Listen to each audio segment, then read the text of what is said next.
Well, right now detectives are upstairs trying to sort out fact from fiction. They're not confirming anything that the suspect's best friend told us, but an organization called the National Association for Intelligence Officers says the suspect was the president of the Houston branch. A dramatic police chase through Houston ends with HPD shooting the driver of a brand new Jeep Commander.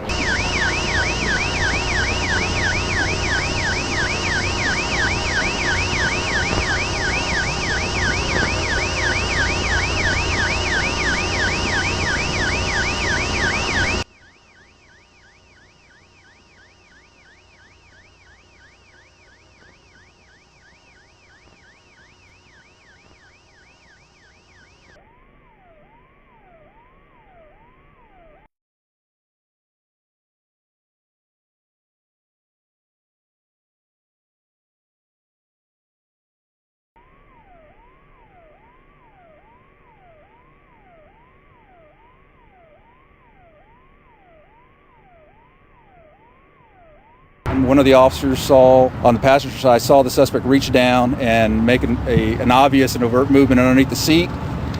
Fearing for his safety, he fired the weapon one time. A second officer also fired, though it's not clear how many times the driver was shot.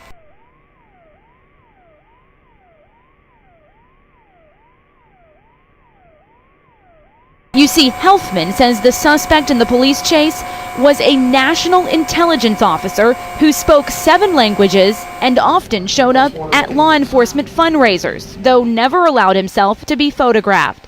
The Jeep he was driving is registered to something called the National Security Command Center. He definitely was a CIA agent. Randall Callanan represents Carnaby's wife. If the case makes it to trial, he plans to call Secret Service agents, FBI agents, even former President George H.W. Bush. In court documents, Callanan writes, quote, President Bush, former CIA director, is expected to testify regarding his prior associations and personal acquaintance with Mr. Carnaby and regarding Mr. Carnaby's involvement in uncovering 2 assassination plots against President Bush.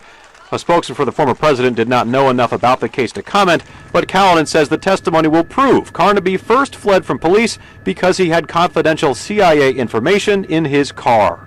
And of course, he knew he was doing nothing wrong, so at that point, he knew it was an unlawful arrest. The facts show it was an unlawful arrest, and since he is in the CIA, he needs to protect his information and his sources, and he fled. Police found 3 weapons in the Jeep. They say one was within reach of the suspect when officers shot him.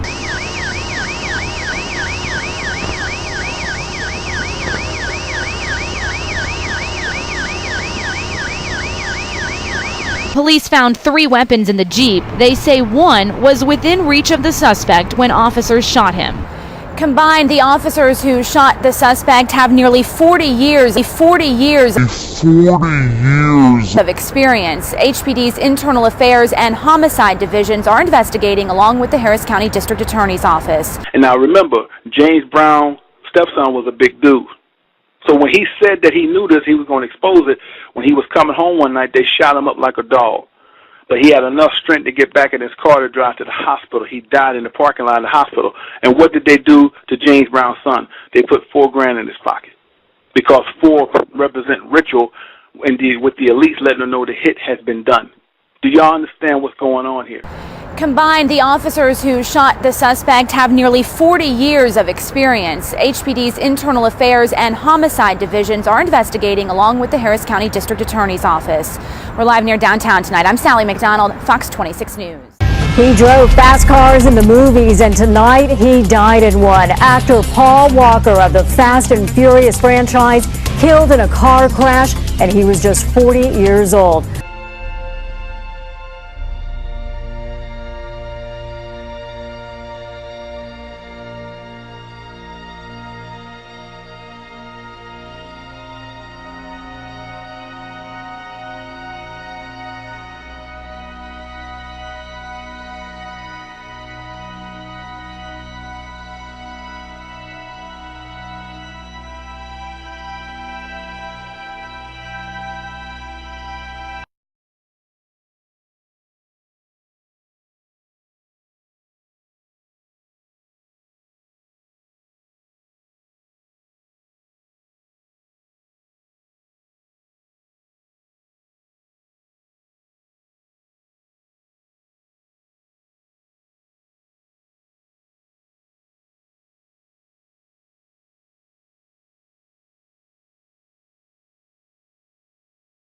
He drove fast cars in the movies, and tonight he died in one. Actor Paul Walker of the Fast and Furious franchise killed in a car crash, and he was just 40 years old.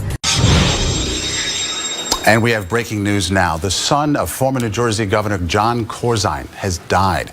Jeffrey Corzine, seen here with his sister back in 2007, was 31 years old. At this point, the Corzine family is not saying where or when or how he died. Jeffrey Corzine was the youngest of the Corzine's 3 children. She was the acid-tongued queen of comedy. Famed for her acerbic wit, Joan Rivers was a multifaceted performer, an actress, author, commentator and director, but best known for her stand-up. You're talking to a lady over here! Her observations were merciless and her comic timing perfect. She was unafraid to be cruel and proud to be honest. All my life I've always said what I thought, and it's gotten me in a lot of trouble. Miss Rivers, how are you? You made a ton of news officiating the wedding in New York yesterday. Is this like a new cottage career move for you? I am so excited. Okay. And I should do very well because I don't charge. And do you think that the country will see the United States will see the first gay president or the first woman president? We already have it with Obama, so let's just calm down. Got it. You know Michelle is a trans. I'm sorry, she's a what? A transgender. We all know. Oh my gosh. Oh gosh. It's okay. Rivers died this afternoon, surrounded by family and friends at Mount Sinai Hospital. She was rushed there last Thursday.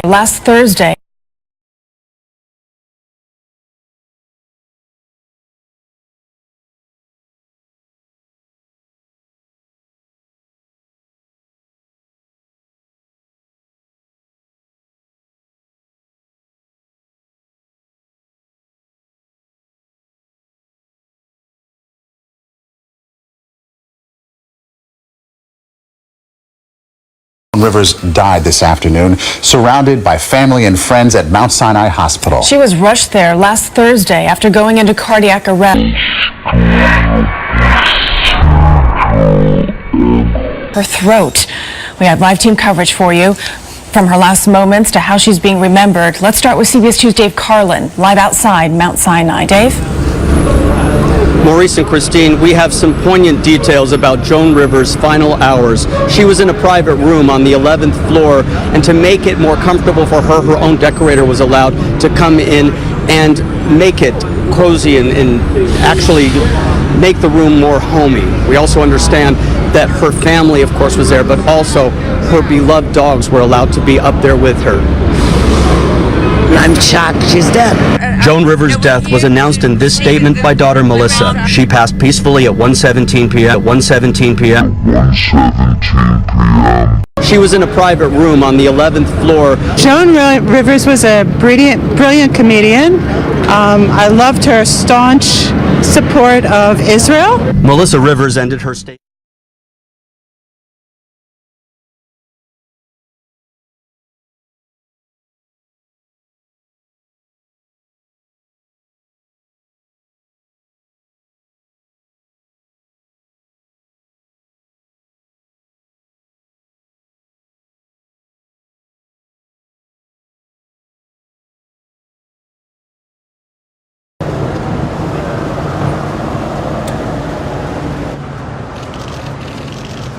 Good to see you. How are you? First Minister for Wales.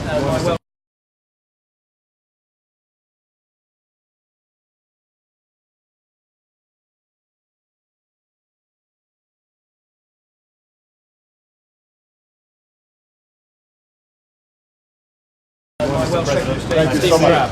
Thank you for your hospitality. Thank you for visiting the schools. Oh, it was wonderful. Great.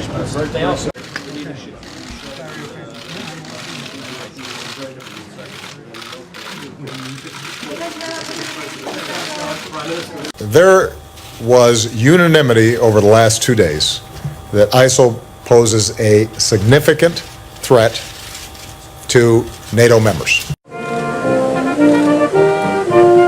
Prince Charles hosted a Welcome to the World of Wales reception at the venue of the NATO summit in Newport on Thursday. The event at the Celtic Manor Resort Hotel was organised to promote Wales and to thank the local community for welcoming the NATO leaders and world media. Among the leaders greeted by Prince Charles were German Chancellor Angela Merkel and US President Barack Obama.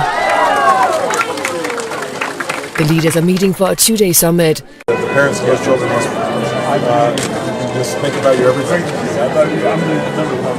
So nice to see you, sir. Thank you so much.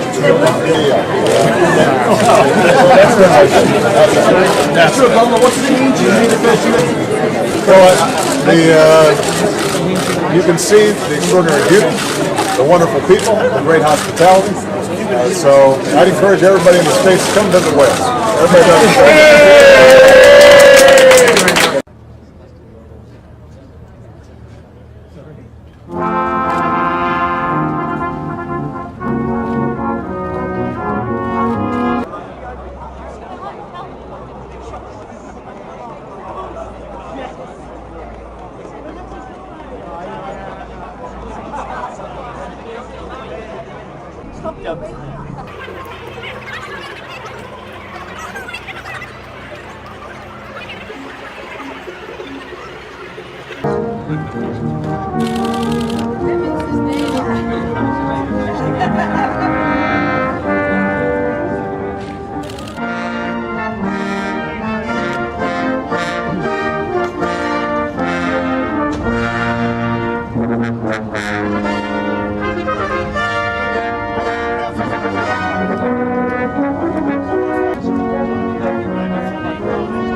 But we're going to turn now to the breaking news involving a deadly carjacking less than a week ago.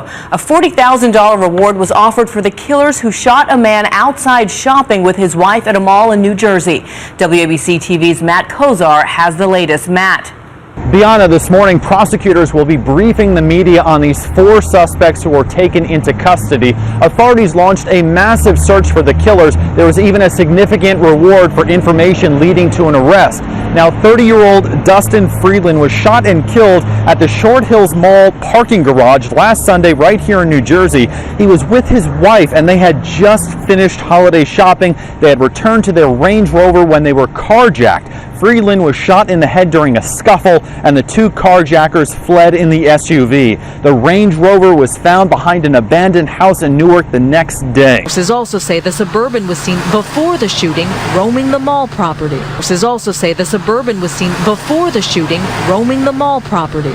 Before the police came, I just heard like a car like zooming out of the parking lot because it's echoes, like you hear everything. I just heard like swerving. Just more than 2 hours earlier that same evening in nearby South Orange, the owner of a 2014 Land Rover was carjacked right outside his home. Police say 3 masked men armed with guns robbed the SUV's owner but didn't harm him. Hours earlier that same evening in nearby South Orange, the owner of a 2014 Land Rover was carjacked right outside his home. Police say 3 masked men armed with guns robbed the SUV's owner but didn't harm him. Police are looking into the possibility the incidents are connected. Dustin Friedland was a lawyer, as is his wife. The couple married 2 years ago and had just bought and moved into an apartment in this building in Hoboken. Those who knew and worked with Friedland are stunned and saddened. A carjacking less than a week ago. A $40,000 reward was offered for the killers who shot a man outside shopping with his wife at a mall in New Jersey. This morning in the investigation into the death of actor Philip Seymour Hoffman. Vanina Nair is here with how police made several arrests in a raid last night. Vanina, good morning. Good morning. Officers recovered bags of heroin and arrested 4 people overnight, all of whom had possession charges in the past. The NYPD told us it is investigating whether there is any connection between the 4 people and the drugs found at Hoffman's apartment. In Brooklyn, New York, it's a horrible crime. 2 grade school children stabbed in an elevator in their apartment complex, and this 6-year-old boy is killed. Now, this boy happens to be the cousin of Chicago Bulls power forward Taj Gibson. And in an emotional post on Twitter, Gibson wrote, "They killed my little Superman. R.I.P. PJ, only 2 more weeks until your 7th birthday. tears forever. PJ and his best friend, 7-year-old Michaela Capers, were playing outside Sunday night, went upstairs to get a snack, but were met by a man who police say cornered them in the tiny elevator and stabbed each child repeatedly. PJ stumbled off at the fourth floor.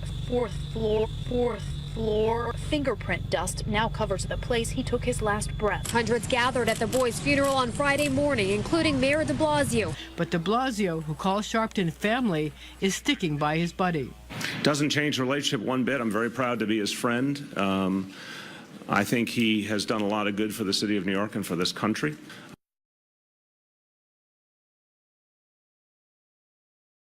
I have the exact same positive view of him I had before. Dove nacque la bisnonna. Incredibile, è molto importante, è un senso di clarity. Clarity. Friday morning, including Mayor de Blasio, other elected officials, and the head coach of the Chicago Bulls, seen here on the left.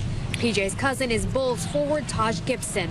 It's going to be real hard, just having that young face running around the barbecues, always saying, pick me up. PJ was stabbed to death Sunday in an elevator at the Boulevard Houses in East New York. We're going to turn now to tonight's top story. An angry crowd waiting for a child murder suspect tonight. Daniel St. Hubert charged with the murder of 6-year-old PJ Avito and the attempted murder of a 7-year-old girl. Right now, he's at the courthouse. That's where Eyewitness News reporter Josh Einiger is in downtown Brooklyn with new information. Josh.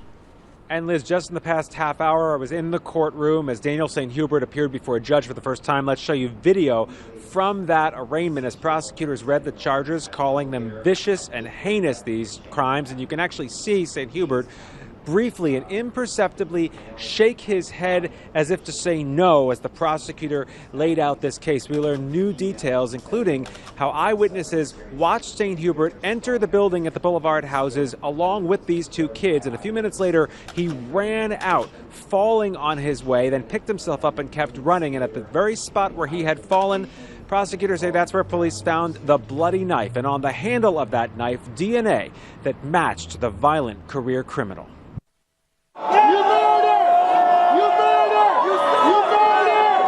Tonight, Daniel St. Hubert emerged from a police precinct into the glare of camera lights and the screams of hecklers.